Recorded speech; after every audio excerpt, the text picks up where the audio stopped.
उस नफरती हिंसा के खिलाफ एक व्यापक युद्ध है जिसके अंदर महिलाओं का युद्ध भी शामिल है। इस सरकार ने अपने को काले कानूनों से लैस कर लिया है और उन काले कानूनों ने सरकार को किसी भी तरह की जवाबदेही से मुक्त कर दिया है। सरकार को किसी को भी पकड़कर अंदर डाल देने में कोई जवाब नहीं देना पड़ता, ना ही कानून इस तरह से उन्होंने अपने लिए कानून बना लिए हैं, इस तरह से अपने लिए इम्प्यूनिटी जो है वो पूरी की पूरी इंट्रेंच कर ली है कि जवाबदेही से मुक्त हो चुके हैं। भारतीय स्टेट जो है वो अपने ही लोगों के विरुद्ध एक युद्ध उसने शुरू कर दिया है।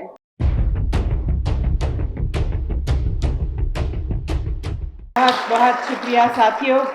एपुआ के नवे राष्ट्रीय सम्मेलन में शामिल होकर मुझे बहुत खुशी महसूस हो रही है। आप सभी साथियों का जो भारत के अलग अलग जगहों से आए हैं, क्रांतिकारी सलाम। वक्त की कमी है साथियों, मैं बहुत संक्षिप्त में तो बातें करना चाहूँगी।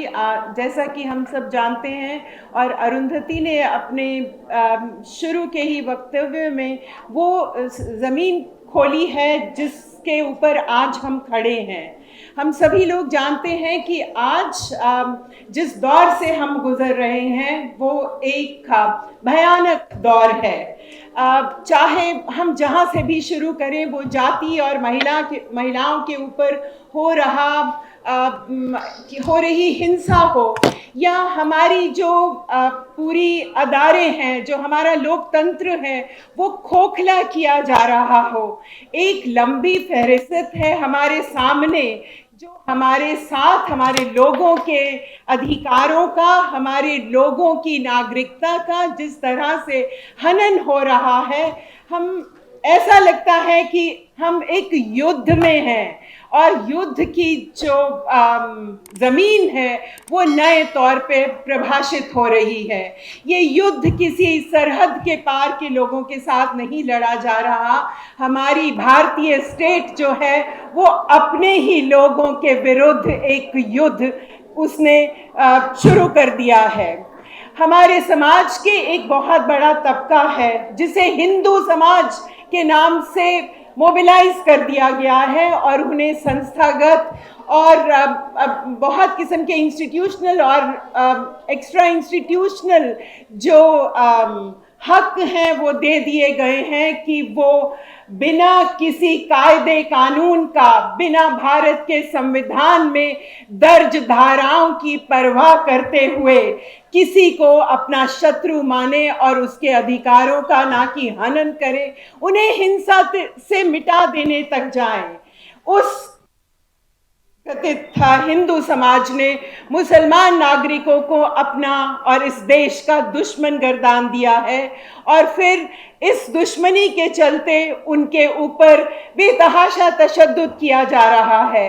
महिलाओं के ऊपर, मुसलमान महिलाओं के ऊपर बिना किसी रोक टोक के दबी जबान में ही नहीं, खुले आम यौन हिंसा के नारे दिए जाते हैं।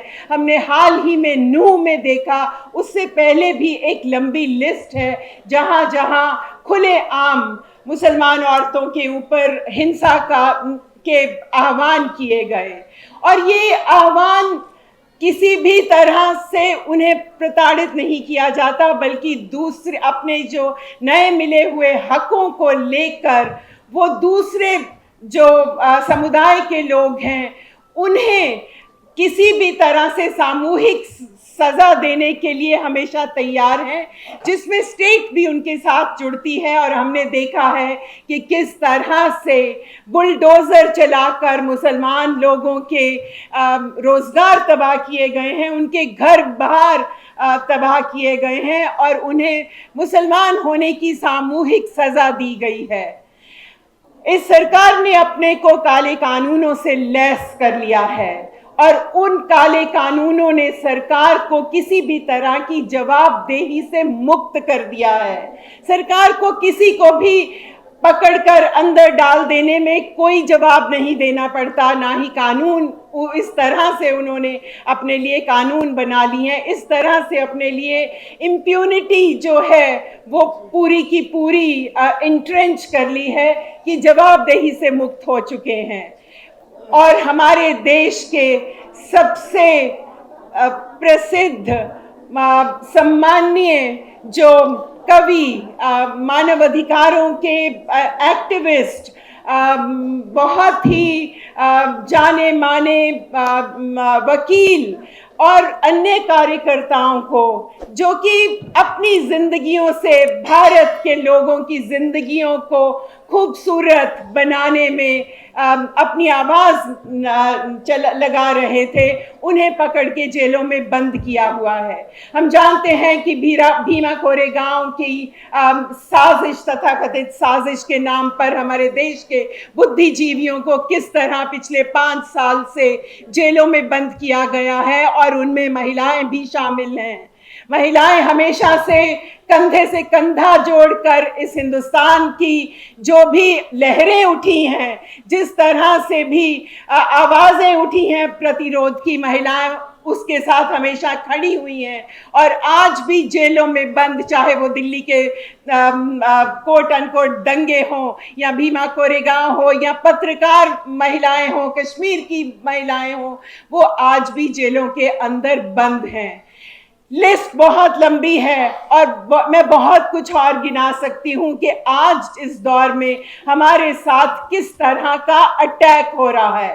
सर्वहारा हमारी मजदूर जमात, जो दहाकों की अनदेखी से वैसे ही जूझ रही थी, गरीबी में मेहनत करते हुए भी 2 वक्त का खाना नसीब ना होने से, आज उसे इस तरह से नए जो कानून लाए गए हैं, लेबर कोड लाए गए हैं, एक ऐसी जगह पे पहुंचा दिया गया है जो एक कुएं के समान है, जहां से निकलने के लिए वो जद्दोजहद करने के भी उनके पास ना वक्त है ना शक्ति बची है, क्योंकि हर किस्म के संगठनों के ऊपर पूरी की पूरी मनाही है।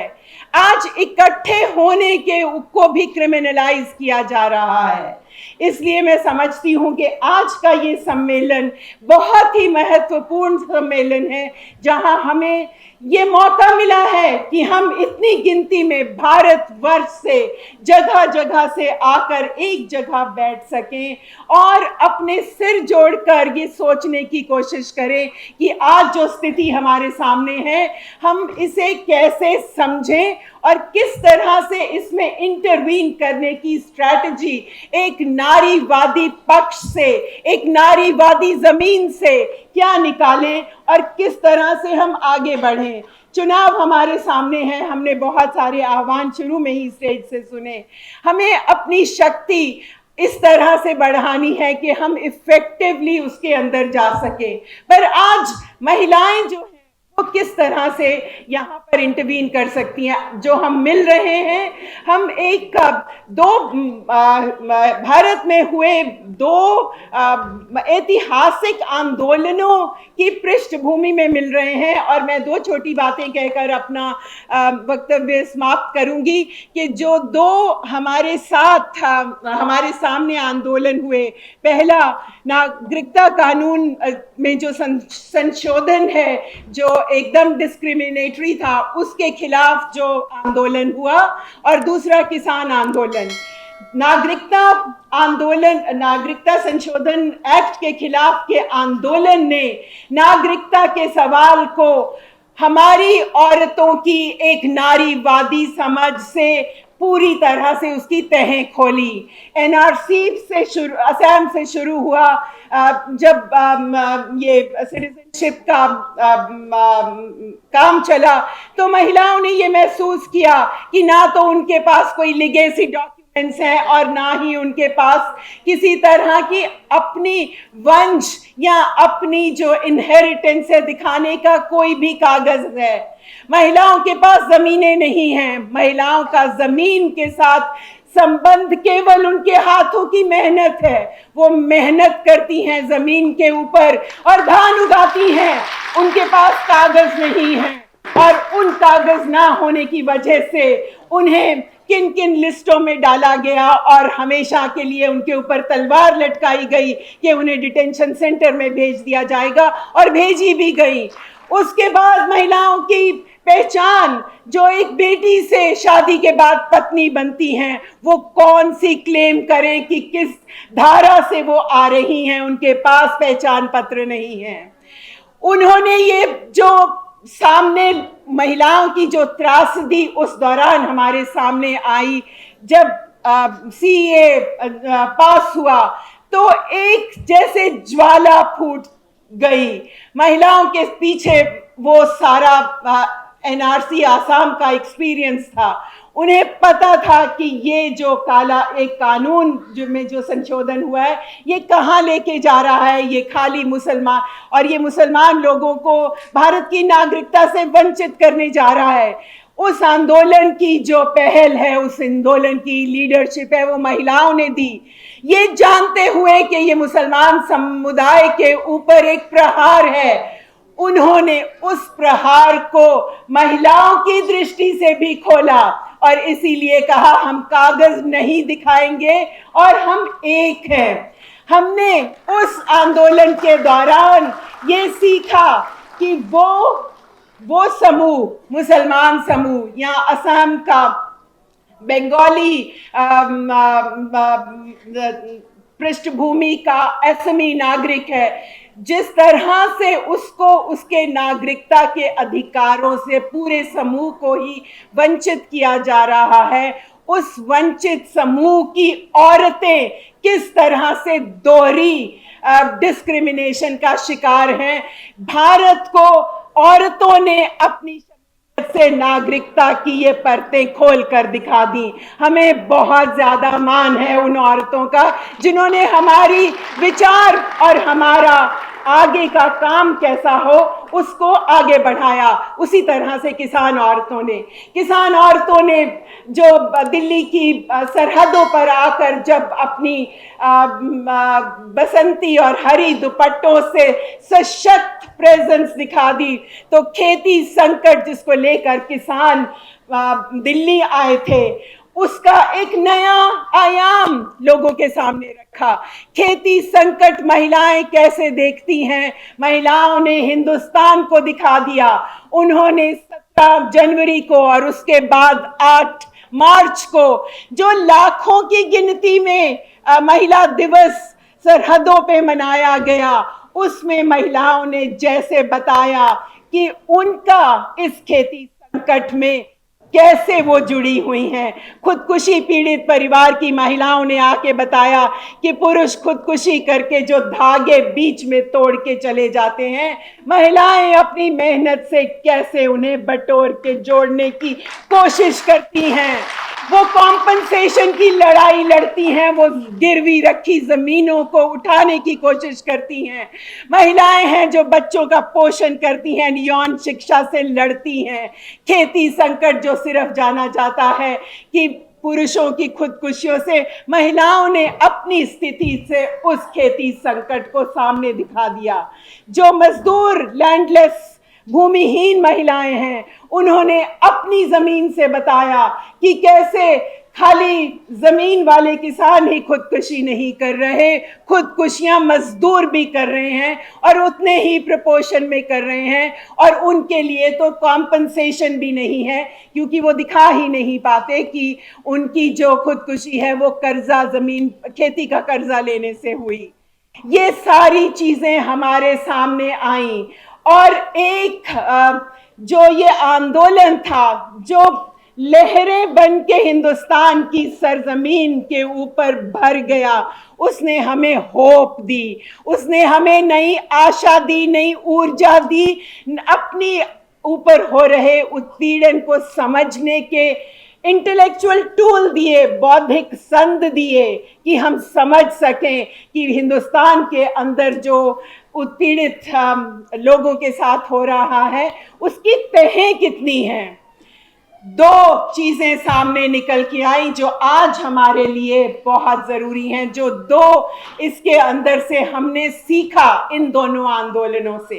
एक, थिंक पॉलिटिकली, ऐसा सोचो कि जो इस समय हिंदुस्तान के बड़े पर्दे पर हो रहा है, जिसमें नफरती हिंसा का प्रसार है, जो हमें अपनी जो क्लास यूनिटी है उसे भी कायम नहीं रखने दे रहा, उस नफरती हिंसा के खिलाफ एक व्यापक युद्ध है जिसके अंदर महिलाओं का युद्ध भी शामिल है। महिलाओं ने हमें सिखाया कि हमें पॉलिटिकली, इस दौर में पॉलिटिकली समझ से काम लेना होगा। दूसरी बात उन्होंने सिखाई कि कैसे हमें सॉलिडेरिटी बनानी होगी।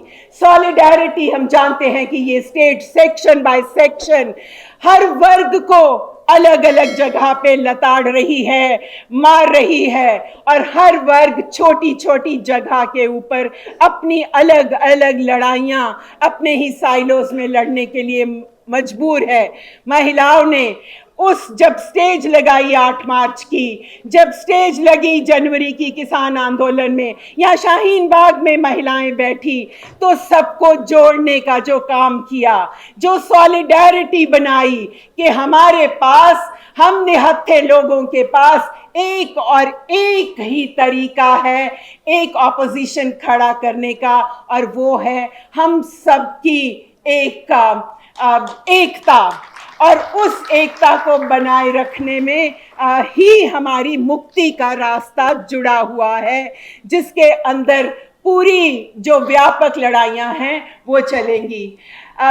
ये लंबी मुश्किल लड़ाइयां हैं, बहुत मुश्किल लड़ाइयां हैं, पर लड़नी ही पड़ेंगी। मैं पिछले ही दिनों नूह में जब हिंसा हुई तो वहां पर गई। कुछ गांव ऐसे थे जो खाली हो चुके थे, जहां पे कोई पुरुष और लड़का नहीं था, केवल महिलाएं ही बची थी क्योंकि पुलिस का दमन इतना था।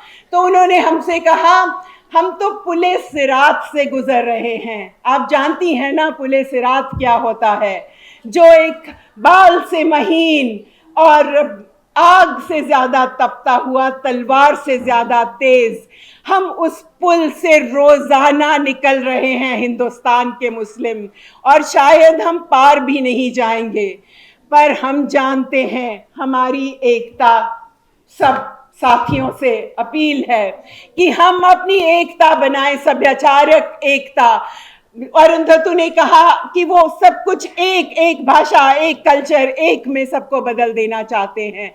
हम उस एक को, अपनी जो कल्चरल यूनिटी है, अपना जो जमाती एका है, वो बनाए रखेंगे और पुलिस रात को पार कर ही जाएंगे। आपका बहुत बहुत धन्यवाद।